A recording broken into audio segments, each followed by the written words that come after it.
Hello, welcome back to my channel Jeel's kitchen. આજે આપણે બનાવીશું ટેસ્ટી પાઉંભાજી, જે બહુ જ ઓછી શાકભાજીમાં અને ઓછી મહેનતમાં તૈયાર થઈ જાય છે. ભાજી પાઉં બનાવવા માટે અહીંયા મેં કોબીજ, ફ્લાવર, બટેકા, ડુંગળી અને ટામેટાં લીધા છે. હવે આપણે બધા શાકભાજીને ધોઈ લઈશું અને કુકરમાં એડ કરીશું. તેમાં હવે ટામેટાં એડ કરી લઈશું. 5-6 કળી તેમાં લસણ એડ કરી લઈશું.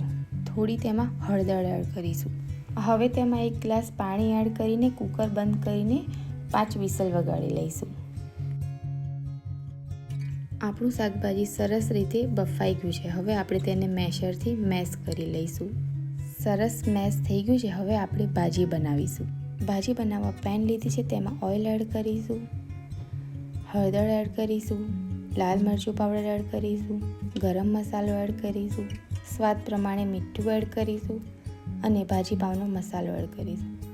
બધું સરસ રીતે મિક્સ કરી લઈશું. હવે તેમાં બફાયેલું શાકભાજી એડ કરી લઈશું. બધું શાકભાજી એડ થઈ જાય એટલે હવે તેને આપણે સરસ રીતે મિક્સ કરી લઈશું.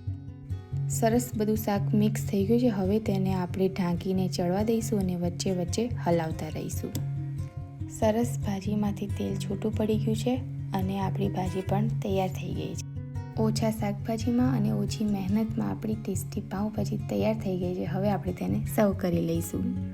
રેસીપી સારી લાગી હોય તો like, comment, share and subscribe. Thanks for watching.